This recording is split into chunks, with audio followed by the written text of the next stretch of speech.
Hi అండి, welcome to Lakshmidevi channel. ఈరోజు నేను పులిహోర చేస్తున్నా. చూడండి, వరలక్ష్మి వ్రతం వస్తుంది కదండి, అమ్మవారికి స్పెషల్ అండి ఇది పులిహోర.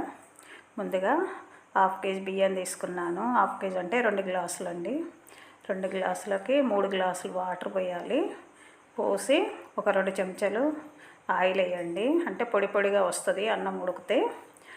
100 గ్రాముల చింతపండు అండి, శుభ్రంగా ఒకసారి కడిగి వాటర్ పోసి నానబెట్టుకోండి. అది నానిన తర్వాత మెత్తగా పిసికి ఇట్లా వడగట్టుకోండి. వడగట్టి పక్కకు పెట్టేసుకోండి.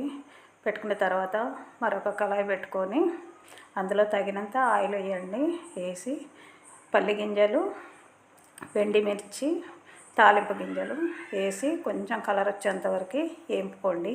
వేపుకొని అవి పక్కకు పెట్టుకోండి. కొంతమంది అట్లాగే ఉంచి అందులో చింతపులుసు వేస్తారు. ఇలా పక్కకు తీసి పెట్టుకుంటే మనం పులిహోరలో కలిపితే పన్ను కింద పడ్డప్పుడు కరకరలాడుతుందండి. నేను అందుకు తీసి పక్కకు పెట్టుకున్నాను. మీరు కూడా అలా చేయండి. కొంచెం గుప్పెడు కరివేపాకు వేయండి. కొంచెం కరివేపాకు దూరగా వేగిన తర్వాత ఆప్షన్ అండి, ఇంగువ వేసుకుంటే పులిహోరలో చాలా టేస్ట్గా ఉంటుందండి.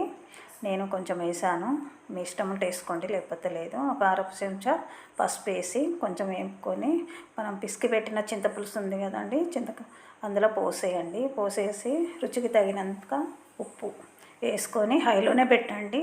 పెట్టి దగ్గర అయ్యేంతవరకు ఉడకబెట్టండి. ఇలా చివరిగా నేను ఒక 4 పచ్చిమిర్చి చీర్చి అందులో వేసుకున్నాను. చాలా టేస్టీగా ఉంటుంది. మీరు అట్లా వేయండి. అది చల్లార్చడానికి పక్కకు పెట్టుకోండి. పెట్టుకున్న తర్వాత మనం తీసుకున్న ఉడకబెట్టిన అన్నం ఉంది కదండి, చల్లార్చుకొని 1/2 చెంచా పసుపు, 2 స్పూన్ల ఆయిల్ వేసేసి కలుపుకోండి. ఇలా కలుపుకోవడం వల్ల మన పులిహోర మంచిగా పచ్చగా కనపడుతుందండి.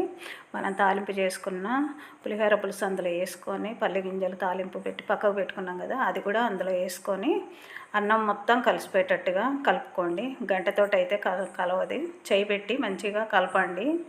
నేనైతే ఉప్పు సరిపోయేంత వేసానండి. మీరు చూసుకోండి, ఏమన్నా తక్కువ అనిపిస్తే మరి కొంచెం వేసుకొని కలుపుకోండి. అమ్మవారికి ఎంతో ఇష్టమైన పులిహోర రెడీ అయిపోయిందండి. వరలక్ష్మి వ్రతానికి ప్రసాదంగా ఇలా చేసుకోండి. చాలా బాగుంటుంది. మీకు నచ్చితే లైక్ చేయండి, షేర్ చేయండి. Thank you.